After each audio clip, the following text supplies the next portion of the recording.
नमस्कार दोस्तों, व्यंजन भारती की इस कड़ी में स्वप्निल वर्मा का सभी दर्शकों को बहुत बहुत नमस्कार।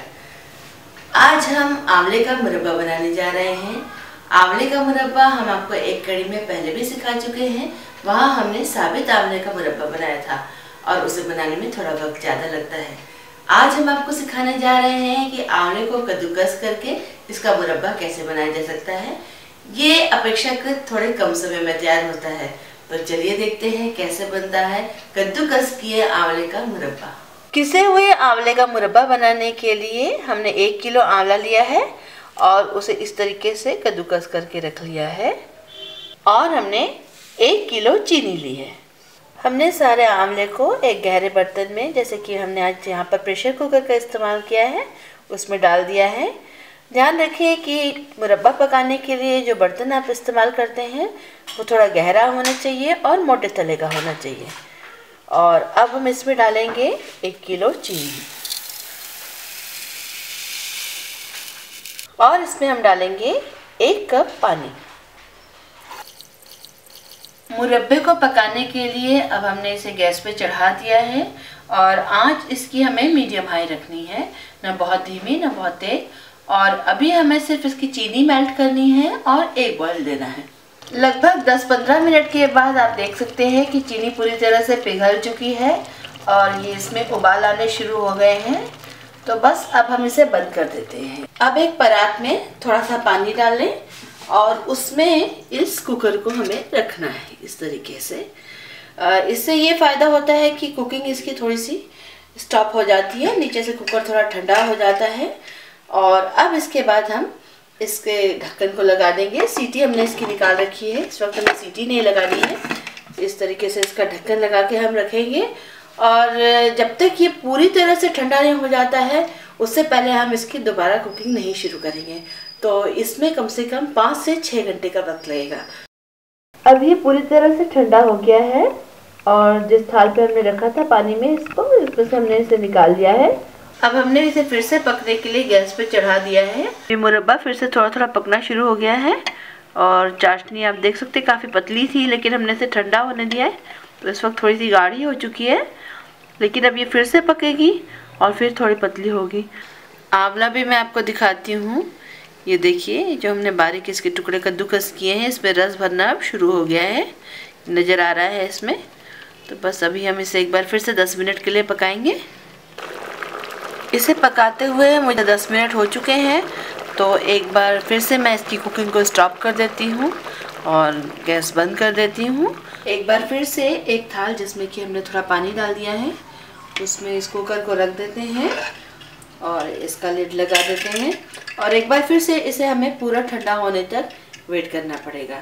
तो मुरब्बे को हमेशा 3 से 4 स्टेजेस में पकाना चाहिए, जिससे कि इसके एक एक रेशे में अच्छा रस भर जाता है और वो एकदम सॉफ्ट रहते हैं।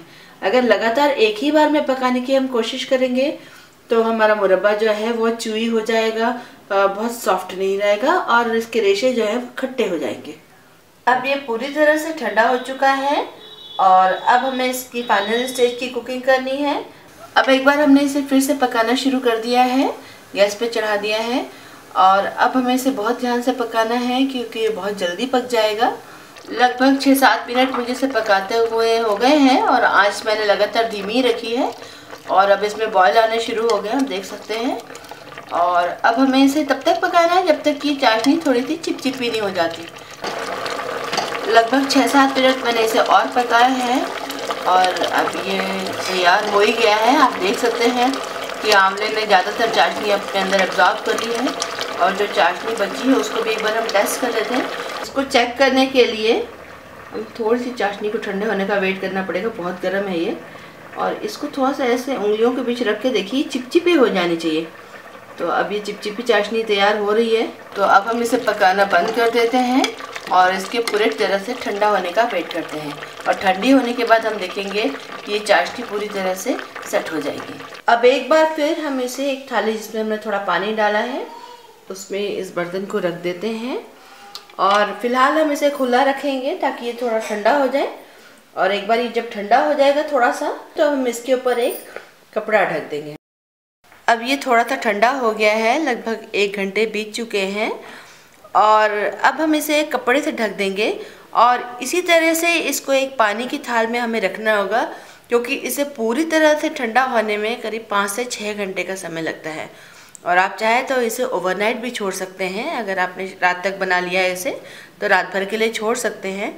और इस तरह से पानी की थाल पे रखना भी इसे बहुत ज़रूरी है, क्योंकि अभी हम इस पर कोई कवर नहीं लगा रहे हैं तो इसमें कोई चींटी या कोई ऐसी चीज़ ना जाए, इसलिए पानी में रखना इसे बहुत ज़रूरी है। इसे इस तरीके से एक साफ़ कपड़े से ऐसे ढक देते हैं और ढकने के बाद बस इसे हम 5-6 घंटे बाद इसे खोलेंगे, तब तक हम इसे ऐसे ही रखेंगे। अब ये मुरब्बा पूरी तरह से ठंडा हो चुका है और ये तैयार हो गया है। मैंने इसके ऊपर जो कपड़ा ढका था उसे मैंने हटा दिया है। इसका एक छोटा सा टेस्ट है जिससे आपको पता चल जाएगा कि ये मुरब्बा बिल्कुल परफेक्ट कंसिस्टेंसी में पका है।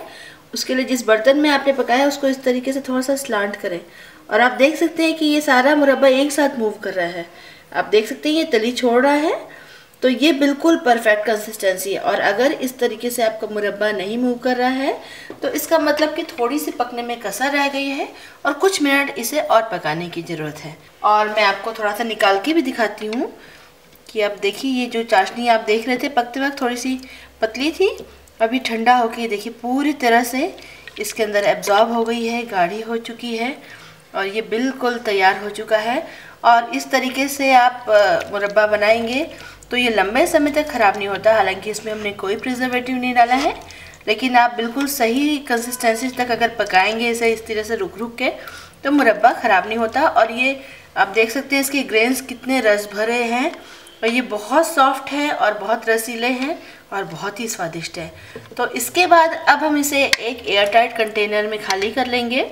जिस बॉटल या कंटेनर में आप खाली करते हैं उसे अच्छी तरह से धूप में सुखा लीजिए, उसमें बिल्कुल भी मॉइस्चर नहीं होना चाहिए। हमने मुरब्बे को एक मर्तबान यानी कि जार में खाली कर लिया है और इसके बाद मैं इसका ढक्कन लगा देती हूँ और ये एयर टाइट होना चाहिए, इसका ध्यान रखें। इसके अंदर हवा और मॉइस्चर ना जाए, इसका ध्यान रखें। ऐसे किसी डिब्बे में रखें आप इसको। किसी बड़े बर्तन से जब भी आपको इस्तेमाल करना है तो एक छोटी बोतल में आप निकाल के रखें रोज़ के खाने के लिए, और जब ख़त्म हो जाए तो इसमें से निकाल लें, क्योंकि बार बार अगर आप इसे खोल खोल के चम्मच डालेंगे तो इसके अंदर मॉइस्चर जा सकता है। तो दोस्तों उम्मीद करती हूँ आपने हमारा आज का एपिसोड देखा होगा और हमारा आज का व्यंजन आपने बनाना अवश्य सीखा होगा और आप भी इसे अपने घर में अवश्य बनाएंगे। तो अगली कड़ी में एक नए व्यंजन के साथ फिर से मुलाकात होगी। नमस्कार।